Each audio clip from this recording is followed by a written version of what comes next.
Goeiedag aan elkeen wat vandag luister.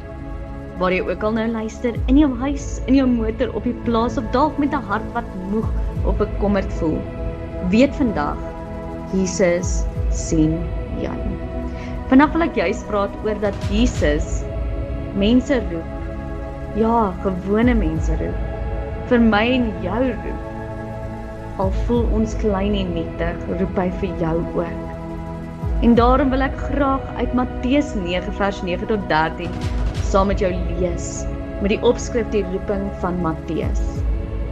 Terwyl Jesus daarvandaan verder gaan, het hy 'n man met die naam Matteus by die tolhuis sien sit en vir hom gesê, "Volg my." Hy het toe opgestaan en hom gevolg. Jesus het by hom in sy huis gaan eet en baie tollenaars en sondaars het saam met Jesus en sy disippels kom eet. Toe die fariseërs dit sien, vra hulle vir sy disippels, "Waarom eet julle leermeesters saam met tollenaars en sondaars?" Maar Jesus het dit gehoor en gesê, "Die wat gesond is, het nie 'n dokter nodig nie, maar die wat siek is, gaan leer wat dit beteken. Ek verwag barmhartigheid en nie offers nie. Ek het nie gekom om mense te roep wat op die regte pad is nie, maar sondaars." Tot sover. Julle, as ons 'n bazaar hou, is dit 'n getuienis nie waar nie. Dit kan mense wees wat saam met mekaar staan, mense wat hulle hande vuil maak saam, mense wat gee, lag, dra, opoffer vir iets groter as hulle self. En ja, uit al hierdie dinge, as jy in 'n bazaar is of uithelp iewers of iets doen, daar buite, weet ons mense kan mos praat. Maar hier is die mooi van mense wat aan Jesus behoort. Hulle laat nie toe dat kritiek hulle breek nie. Hulle kies om vas te hou aan wat goed is. Hulle staan saam. Wanneer iemand moeg raak, dra iemand anders. Wanneer iemand twyfel, bemoedig iemand anders. Wanneer iemand iets sê, herinner hulle mekaar, ons doen dit vir die Here. God eerste. En dit is presies wat hierdie teks vandag eintlik vir ons in ons harte wil plaas. Want Jesus roep nie perfekte mense nie. Hy roep mense wat saam kan loop, saam kan glo, saam kan opstaan en saam moeite kan doen. Dis hoekom kerk wees so belangrik is. Nie om kerk toe te gaan nie, maar om kerk te wees. Om by mekaar te staan as liggaam, God die hoof en ons die liggaam. Matteus skryf hierdie evangelie, maar die wonder is, hy skryf eintlik sy eie getuienis neer. En hy steek niks weg nie. Hy sê nie, Jesus het 'n slim man gekies nie. Nee, hy skryf, Jesus het 'n tollenaar gekies. Het jy geweet dat Matteus was 'n tollenaar? Matteus was iemand wat belasting vir Romeine ingevorder het. Hy was waarskynlik baie intelligent, goed met geld, goed met administrasie en waarskynlik baie wel af. Maar hy was ook gehaat deur sy eie mense. Tollenaars was gesien as verraaiers, mense wat hulle eie volk uitgebuit het, mense wat meer gevat het as wat hulle moes. As 'n Jood 'n tollenaar geword het, is hy dikwels uit die sinagoge verban. Mense het hom vermy. Sy familie het saam met hierdie skande gedra en dan het hulle hom ook nog uitgedruk uit daai familie uit. Niemand het van die man by die tolhuis gehou nie. En tog, Jesus stop by sy tafel. Nie by die belangrike mense nie by die voorbeeldige mense nie by die fariseërs nie, by hom, om 'n voorbeeld te kan wees. Want Jesus sê net vir hom, "Volg my." En Matteus, hy dink nie nog daaroor nie. Hy staan op, hy los alles, hy volg. En hier is die wonder van die evangelie. Jesus sien nie net wat Matteus was nie. Jesus sien wat Matteus kan word.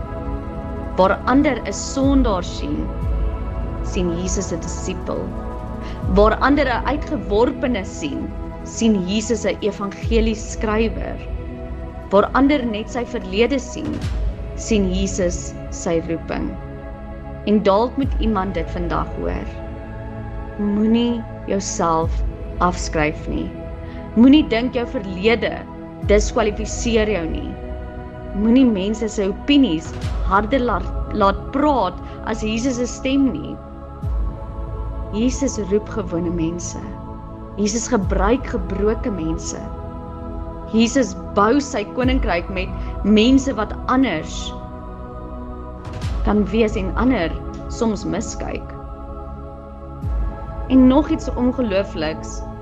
Matteus het waarskynlik belasting ingevorder van Petrus, sy mede-disipel. Petrus, waar hy 'n visserman was.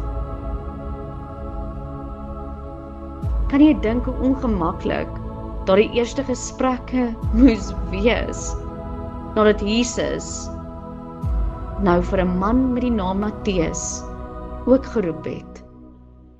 En nou moet Petrus en al die ander disippels daardie liefde vir hom toon. En tog bring Jesus mense saam wat normaalweg nooit saam sou sit nie. Dis wat die evangelie doen. Dit bou brûe waar mense mure bou.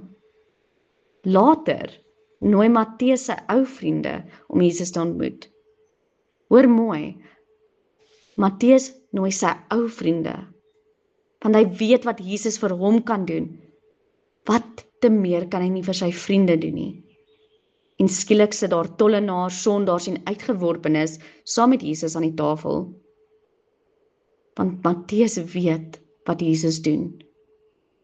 Want Jesus trek nader na mense. Hy wys wat liefde is, ten spyte hoe die wêreld daarna kyk. Want ons is in die wêreld geplaas, maar ons is nie van die wêreld nie.